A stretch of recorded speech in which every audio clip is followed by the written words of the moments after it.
पुंजगस्थला स्वर्ग के अप्सराओं में से एक दिन पृथ्वी में भ्रमण करने के समय उसने देखा कि एक बंदर ध्यान कर रहा है।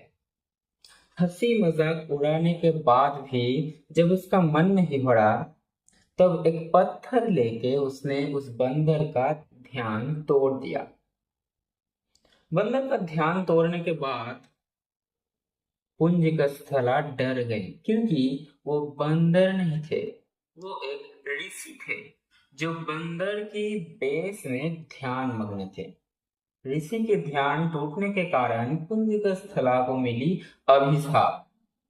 तुमको भी पृथ्वी में बंदर के रूप में जन्म लेना होगा। पुंजगस्थला की बहुत रोने के बाद जब ऋषि के मन में क्षमा आई, तब उसने उपाय भी बता दिए। जो कुछ भी होता है उसका एक कारण होता है। सब कुछ विधि का विधान है। रामनवमी में प्रभु आएंगे और प्रभु का सबसे बड़ा भक्त और प्रभु की भी गुरु महादेव भी नहीं जन्म लेंगे, ये कैसे हो सकता है? हाँ, रामनवमी के एक हफ्ता बाद ही मंगलवार के दिन सुबह 6:03 में हनुमान जी का जन्म हुआ था। मेरे गलती के लिए मुझे माफ कीजिए, मारुति का जन्म हुआ था। हनुमान तो नाम पड़ा था। नमस्कार। हनुमान जी का जन्म कैसे हुआ था, आज हम वही कहानी सुनेंगे। पुंजगस्थला को जब अभिशाप मिला, उसके बाद जब वो पृथ्वी में जन्म लिया, उसका विवाह हुआ बृहस्पति के पुत्र महायोद्धा महाबलवान केसरी से। वानर राज केसरी बहुत बड़े शिव भक्त थे, बहुत बड़े राजा भी थे। दशानन के 10 सर थे। शिव जी का दायित्व था उस 10 सर को संरक्षण करना।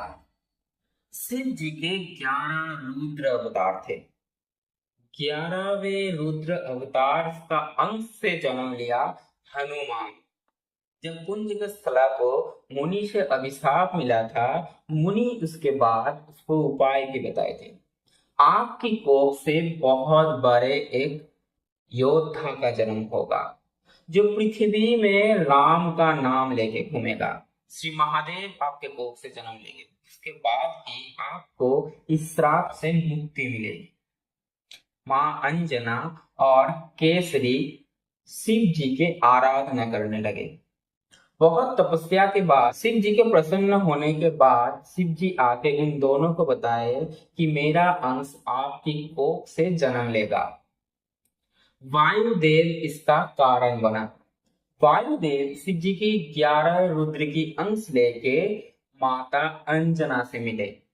माता अंजना और केसरी के ना जानते हुए भी माता अंजना की गर्भ में हनुमान जी का भ्रूण प्रतिस्थापन हुआ। प्रभु श्री राम के जन्म की एक हफ्ता बाद महादेव जी हनुमान के रूप में जन्म लिए, जिसे आज हम हनुमान जयंती के रूप में मानते हैं। हनुमान का जन्म के बाद वो तभी हनुमान नहीं बने थे, वो सिर्फ मारुति थे, एक साधारण बंदर जैसा, लेकिन उसके पिता जैसे बहुत गुण थे।